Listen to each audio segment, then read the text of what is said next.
Hello students, today we will continue our new topic of nature and purpose of the business. If you have not subscribed the channel until now, subscribe it and press the bell icon for notification of new videos. Like and share it also, give your comment also.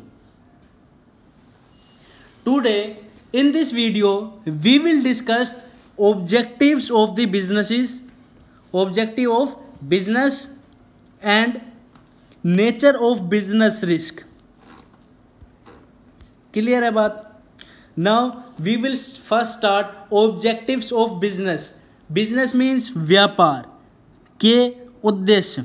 Objectives, what are the objectives of business? Business के क्या क्या objectives होते हैं? This will be studied in this video. First point, market standing. Market standing refers to the position of an enterprise. Enterprises means business in relation to its competitor. Marketing standing means business, हमारा हमने जो business open किया है उसका competitor के साथ कैसी position है, हमारा बिजनेस किस पोजीशन पे है in compare to other competitor business. जैसे कि ये हमारी वेजिटेबल की शॉप है, हमने ये वेजिटेबल की शॉप खोली और पहले से ही यहाँ पे एक वेजिटेबल की शॉप है बगल में. अब हमें ये देखना है कि हमारा जो बिजनेस है, जो हमारी वेजिटेबल की शॉप है, कंपेयर में हमारी पोजीशन कैसी है कंपेटिटर के रिलेशन में. A business enterprises must aim, उसका जो एम होना चाहिए at standing on stronger footing in terms of offering competitive product to its customer. जो बिजनेस है उसका जो मेन एम होना चाहिए वो दृढ़ निश्चय से खड़ा रहे और कॉम्पिटिटर के साथ क्या कॉम्पिटिटिव प्रोडक्ट्स को सेल आउट करे, अपने कस्टमर्स को प्रोवाइड करे with their satisfaction with offer prices, ताकि वो अपना मार्केट में पोजीशन इस्टेब्लिश कर सके compare to other business. It's means market standing. अब बात आती है कि innovation. Innovation means idea. Clear है बात? अब जैसे कि इस टाइम कोरोना का टाइम चला हुआ है, तो इस टाइम बहुत सारे प्रोडक्ट्स बेचे जा रहे हैं. सैनिटाइजर हो गया, ग्लव्स हो गए, मास्क हो गए. तो ये एक न्यू आइडिया है कि हमें किस तरीके का बिजनेस में प्रोडक्ट सेल आउट करना है. तो innovation is the introduction of new ideas. Innovation means introduction, लागू करना क्या चीज, न्यू आइडियाज और method in the way something is done और मेड. इस तरीके से न्यू आइडियाज, न्यू मेथड्स को अप्लाई करना ताकि जो हमारा बिजनेस है उसकी जो पोजीशन है वो स्ट्रोंग हो. It is essential for business enterprises to grow in the competitive world. और ये बहुत ज़रूरी है कि नया नया आइडिया लगाना, न्यू इनोवेशन करना, ताकि वो मार्केट में अपनी पोजीशन क्या कर सके, स्टैब्लिश कर सके और स्टेबल रह सके. तो इसका मतलब कि उसको न्यू आइडियाज़ को हमेशा सोचना चाहिए और उसको अप्लाई करना चाहिए ताकि वो मार्केट में अपनी पोजीशन को स्टेबल कर सके और स्टेबल रहे फ्यूचर में भी. क्लियर है बात? अगली बात आती है प्रोडक्टिविटी. प्रोडक्टिविटी मीन्स किसी भी चीज़ का प्रोडक्शन करना. तो प्रोडक्टिविटी इज अनसर्टेन्ड. जो प्रोडक्टिविटी है वो अनसर्टेन्ड है by comparing the value of output with value of input. जो प्रोडक्शन जो हम करते हैं हमें ये भी कंपेयर करना चाहिए कि हमने कितने अमाउंट का प्रोडक्ट इनपुट किया है ताकि हमारा कितने का जो फाइनल प्रोडक्ट तैयार हो. It is used as measure of efficiency. और किस तरीके से यूज करना चाहिए? एफिशिएंसी मीन्स कम कॉस्ट में ज़्यादा प्रोडक्शन, कम कॉस्ट में ज़्यादा production. In order to ensure continuous survival and progress every enterprises must aim at greater productivity through the best use of available resources. हमेशा कंटिन्यूस रहने के लिए, बिजनेस को ग्रोथ करने में, प्रोग्रेस करने में। हर बिजनेस का एम होना चाहिए कि वो अच्छा से अच्छा प्रोडक्शन तैयार करे, जो उसके पास रिसोर्सेज अवेलेबल है उसके अंदर कैसे कम कॉस्ट में ज्यादा प्रोडक्शन। क्लियर है बात? ओके। नाउ अब बात आती है कि फिजिकल एंड फाइनेंशियल रिसोर्सेज।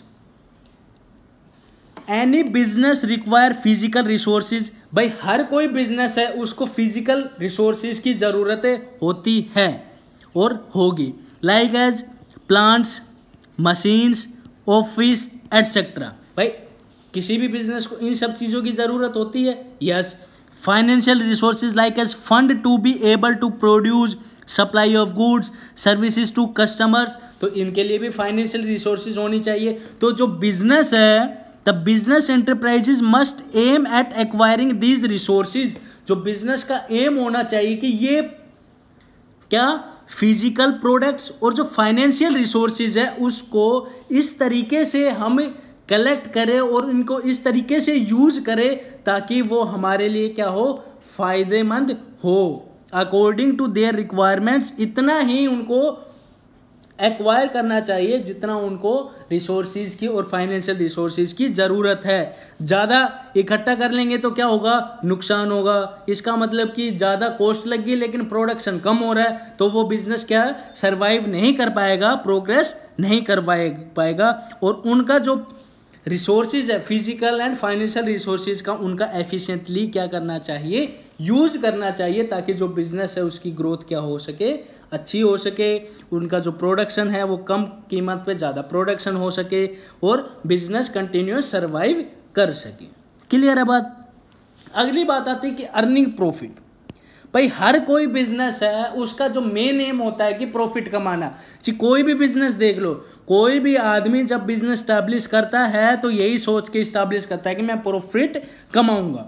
अगर उसका मेन ऑब्जेक्टिव प्रॉफिट कमाना है नहीं है तो वो बिजनेस नहीं कर पाएगा। One of the main objective of the business is to earn profit. क्या कमाना? प्रॉफिट कमाना। On the capital employ. जो इतनी उसने कैपिटल एम्प्लॉय मीन्स जितनी उसने कैपिटल लगाई है उससे उसको क्या कमाना है? प्रॉफिट कमाना। Every business must earn A reasonable profit which is so important for its survival and growth. Her business को इतना कम से कम तो प्रॉफिट कमाना ही चाहिए। क्यों? ताकि वो अपना सर्वाइवल और ग्रोथ कर सके किस चीज का? बिजनेस का। अगर वो प्रॉफिट नहीं कमाता है तो हम ये नहीं कह सकते हैं, हम ये कह सकते हैं कि उस बिजनेस की सर्वाइवल और प्रोग्रेस ग्रोथ अच्छी है। तो उसका जो मेन एम होना चाहिए, ये एम होना चाहिए, ऑब्जेक्टिव होना चाहिए कि उसको रीजनेबल प्रॉफिट कमाना चाहिए ताकि वो अपने बिजनेस की सर्वाइवल कर सके, ग्रोथ कर सके और वो अपने बिजनेस को लंबे टाइम पीरियड तक कंटिन्यू रख सके। अगला आता है manager performance and development. Manager performance and development means business enterprises needs manager to conduct and coordinate business activity. भाई जो मैनेजर है उसकी ज़रूरत होती है किसमें? बिजनेस में। और बिजनेस को मैनेजर की ज़रूरत होती है। क्यों? क्योंकि जो मैनेजर होता है वो एक्टिविटीज़ को कंडक्ट करता है, आपस में तालमेल बैठाता है। जैसे भाई जो मैनेजर होगा और उसमें जो काम करने वाले वर्कर्स होते हैं उनको ये गाइड करेगा कि आपको ये काम करना है, आपको ये काम करना है, आपको ये काम नहीं आता तो आप इस तरीके से इस काम को करिए। तो ये सब कौन गाइड करता है? Manager. Various programmers for motivating managers need to be implemented. भाई उन मैनेजर्स को मोटिवेट करने के लिए बहुत सारे क्या प्रोग्राम्स भी क्या करने चाहिए? ऑर्गेनाइज करने चाहिए ताकि वो मैनेजर्स क्या हो? मोटिवेट हो। और manager performance and development therefore means an important objective. इसलिए जो मैनेजर की जो परफॉर्मेंस है और जो डेवलपमेंट है वो बहुत ज़रूरी है, इंपॉर्टेंट रोल प्ले करती है किसमें? ऑब्जेक्टिव्स ऑफ द बिजनेस में। अगर जो मैनेजर है वो अच्छा मैनेजर है, उसके पास स्किल है, उसको अलग अलग मोटिवेट किया जा रहा है, अगर आप ये टारगेट पूरा कर देंगे तो आपको ये प्रोवाइड किया जाएगा, आपको इतनी सैलरी दी जाएगी, इतना इंक्रीमेंट लगेगा, तो वो जब मोटिवेट होगा तो वो अपने से नीचे वाले लोगों को, जो उनके पास वर्कर्स है, जो लेबर्स है, उनको अच्छी तरीके से क्या कर पाएगा? कोऑर्डिनेट कर पाएगा, तालमेल बैठा पाएगा, जिससे बिजनेस का जो प्रोडक्शन है वो अच्छे से हो सकेगा और वो बिजनेस सरवाइव कर सकेगा और जो बिजनेस का गोल है वो अचीव इजीली हो सकेगा। कैसे? एफिशिएंटली। क्लियर है बात? तो इसलिए जो मैनेजर है वो इंपॉर्टेंट रोल प्ले करता है किसमें? बिजनेस में। अगली आती है सोशल रेस्पॉन्सिबिलिटी। हमें पता है कि जो बिजनेस है, बिजनेस हम स्टैब्लिश कर रहे हैं तो उसको सोशल रेस्पॉन्सिबिलिटीज को भी पूरा करना पड़ेगा। क्यों? क्योंकि भाई जो बिजनेस स्टैब्लिश किया है, हमारी सोसाइटी में स्टैब्लिश किया है, तो हमें सोशल रेस्पॉन्सिबिलिटीज को भी हमने क्या करना पड़ेगा? ध्यान में रखना पड़ेगा। A business is a part of society. जो बिजनेस है वो एक पार्ट है किसका? सोसाइटी का।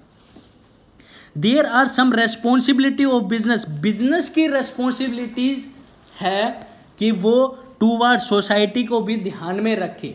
भाई काम करने वाले लेबर्स को क्या दे? एम्प्लॉयमेंट दे, इको फ्रेंडली मेथड यूज कर ले, दीपावली त्योहारों पे अच्छे अच्छे पैकेज दे, अच्छी पर्क्स दे, ये सब भी ध्यान में रखना चाहिए। जो एम्प्लॉयज़ उसके पास काम कर रहे हैं उनको मेडिकल फैसिलिटीज़ प्रोवाइड करवानी चाहिए, उनको बच्चों के लिए स्कूल फैसिलिटीज़ प्रोवाइड करवानी चाहिए। ये एक तरीके की क्या है? बिजनेस के लिए social responsibility. These are the objectives of the business. What are the objectives? Marketing standing, innovation, productivity, physical and financial resources, earning profit, manager performance and development and social responsibilities. These are the objectives of the management.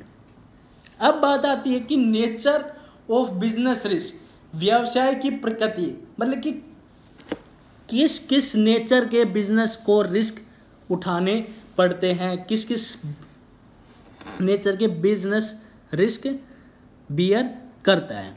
First one, business risk arises due to uncertainties.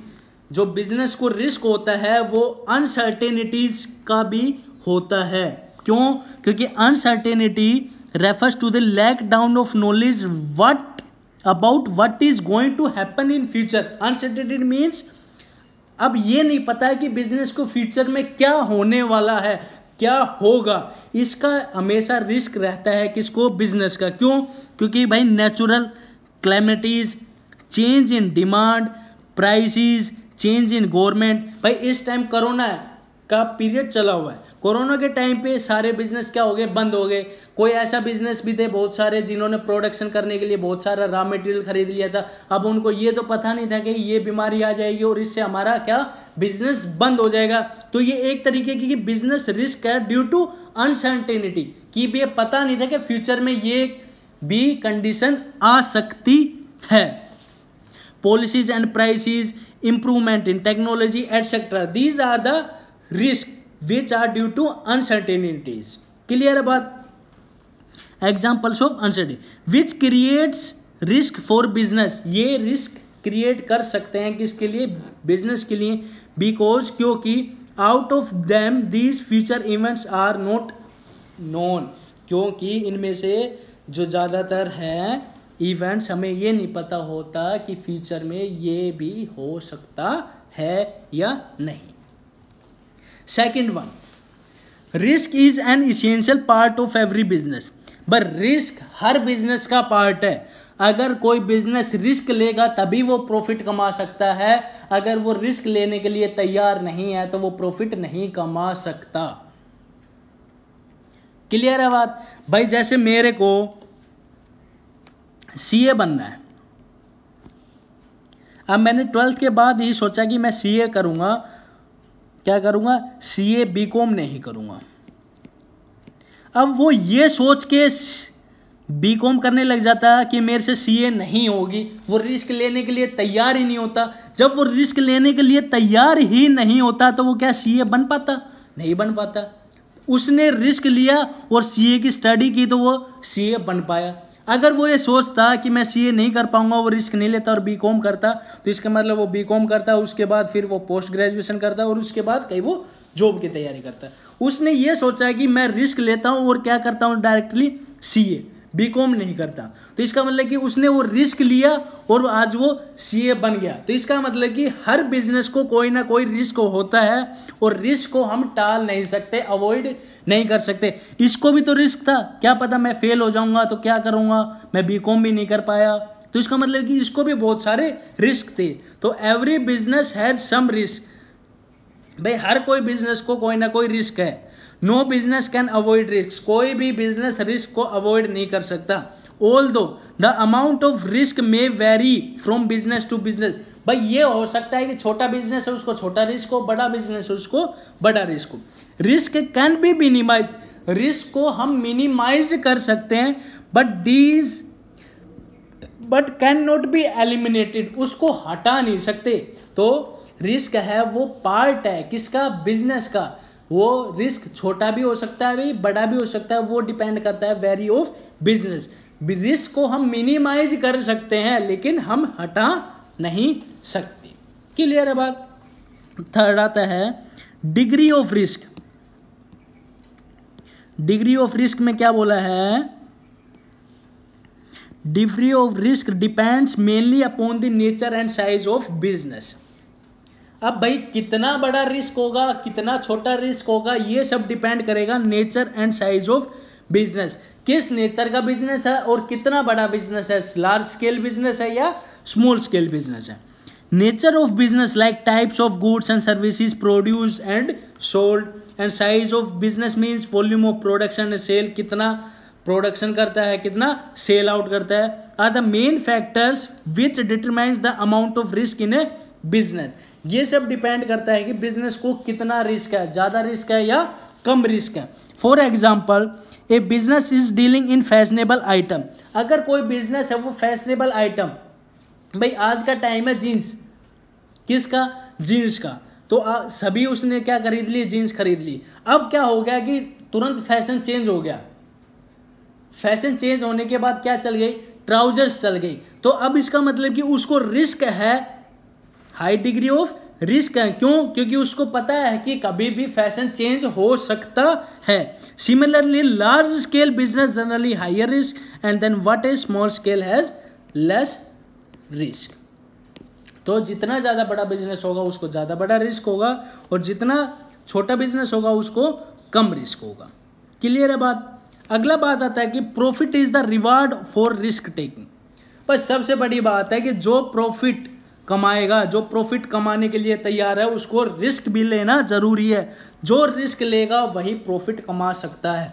अब वो risk ही नहीं लेता कि मैं CA कर पाऊंगा और वो बीकॉम करने लग जाता, तो क्या आज वो सीए होता, नहीं। तो इसका मतलब कि नो रिस्क नो गेन, भाई कोई रिस्क नहीं तो कोई प्रॉफिट नहीं।